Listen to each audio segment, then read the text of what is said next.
locking in. I like that effort, Miami. Keep fighting and figuring it out. You know who's going to help them do that? Jimmy Butler. They're now 0-5 in this postseason when they allow 115 points or more. Let's hear from Jimmy. Our first question will be Mark Schwartz. Jimmy, a lot of people will look at the injuries that you guys had. They'll look at the fact that you're down 2-0 and you're up against LeBron and Anthony Davis, and they say this series is over. What don't those people know about you and this organization? That we're never giving up. We're going to fight, and we're going to ride with this thing till the wheels fall off. It's not over. You know, we're just down 0-2. We got to do something special. We're capable of it. And I wouldn't want to be in the trenches with any other guys except for the ones that we have. What is it about your group and you that can overcome this kind of adversity and this kind of situation? I think we just believe. We believe in one another. We believe in what we put together, and we believe in what we do every day. But like I said at the beginning of this thing, we got to play damn near perfect in order to beat those guys over there. We've yet to do it, and if we don't do it soon, it's not going to be pretty. Rachel, here. Udonis Haslem gave you guys quite the speech in the third quarter. I would repeat what he said, but I would be fined by the FCC. There was a pickup after that. What words can you repeat that he said, and what was the effect? Play harder. Empty the tanks. That's what we're going to have to do whenever we're down 2 stars like Bam and Goran. Everybody got to lock in. We got to be, 3 places at once. It's so hard to do. But we got guys that have to do it. That's what it's going to take to beat this team. That's what he said, play harder. That's what it's going to take for us to win a championship, play harder. Do I feel it affecting me? Oh, yeah. I think that we got to do it from the jump, though. It shouldn't take him telling us to do that, But I like the way that we responded to it. But we got guys that when you tell them what it is, we normally respond. So maybe he should just start the game off cussing people out. Next question, Nick Friedel. Jimmy, speaking of communication, you said the other night that you didn't need to say anything because everybody knew what to do and knew what you hadn't done in game 1.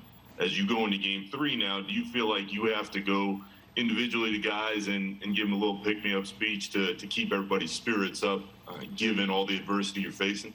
I think everybody's spirits are already up. I think we know that we still have yet to rebound a basketball. When you're giving guys 2-3 shots at putting the ball in the basket, eventually one of them's going to go in. I like the looks that we're taking on offense. We generated enough points. Maybe we get back a little bit, foul a little bit less, but the main thing is rebounding. I don't think that we have to tell anybody that. Like I said earlier, maybe we just got to play a lot harder and know that that's how we're going to squeak out a win in the end. But there's really not too much to say to our guys. We understand what we have to do. Next question, Manny Navarro. Hey, Jimmy, your approach tonight offensively, obviously without Goran and Bam, you were setting up teammates, 13 assists. Can you just speak to what your mindset was? Tyler said they were trying to get the ball in your hands every time they could. Just make the right basketball play, knowing that I need my guys in order to win a game. I definitely do. They know that, and I will continue to play that way because that's how we're going to win. That's how we've played all year long. And just because, we're in the finals, it's not going to change. I'm comfortable with the guys taking the shots that they take, creating the offense that they create, and we're gonna always live with what we get on offense. Tim in the back right. Jimmy, 2 things. Were there things in the second half that you saw that you think can carry over, like things that were working that you think can carry over to Sunday? And then the second thing is, I'm sure you addressed it already, and I apologize, but we all know how much Bam and Goran want to be out there. How much does it hurt you knowing that they're hurting, that they can't help right now? Yeah, all in all, I just think what we took from the second half is how hard you really have to play. I think that's the main thing. We got all the shots we wanted. Got a rebound, but I think that just goes to playing hard, putting your nose on the ball, affecting the game in so many different ways. And yeah, we miss those guys. Obviously, what they do for us on both ends of the floor. But just as people, what we feel for them. This is what they've played basketball their entire lives for. And for them not to be able to go out there and compete, I can only understand. Malika? Jimmy, to kind of build on that, Eric Spoelstra said that both those guys really lobbied him hard to play today. What did you see from that lobbying? Was it in the locker room? Was it in practice? Every second of before the game, they want to play. They do. But Coach understands that you got to take care of your guys. You don't want it to get too bad. But yeah, we need those guys. We want those guys out there with us. But it's bigger than basketball, man. We want them to have a long career. And whenever they do get back in the series, we want them to be ready to go. Next question, Mateo Mayorga. Jimmy, tonight you guys gave up 56 points in the paint. From your perspective, what didn't the Heat do to limit the Lakers' effectiveness in the interior? We didn't rebound. They was getting all types of offensive rebounds in the paint. We didn't get back. Same thing as the first game.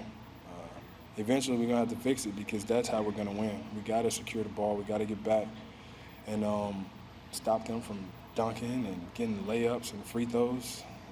If we do that, I think we might be all right. Last thing, Jimmy, you played 45 minutes tonight. If Coach asked, could you go all 48 next game? I think so, yeah. Whatever it takes to win. If you guarantee me a win with me playing 48 minutes, I'll take it. Thank you. All right, and our last question is Jarrett Weiss. You guys ended up shooting better percentage-wise from the field, got to the line twice as much as they did. Do you feel like you're on the precipice of turning this around? Yep, I think so. I think that if we get more shots up and them get a little bit less because they offensively rebounded the ball so well, I think we're in a better position. But like I said, I like what we've been doing. It's just that we got to play harder. We got to rebound in basketball. We got to get back. We really got to lock in to what we're supposed to be doing. If we do that, we're going to turn this thing around. Thank you, Jimmy. Thank you. Okay, you heard Jimmy Butler talking about rebounding. Kenny, you brought that up earlier tonight. We'll start with you, Kenny. What can Miami do for Game 3? Well, before they do anything, they have to realize that, October 3rd is a special day. Because today is your birthday. Happy birthday, Stephanie. Happy birthday to you. Giving you your flowers today.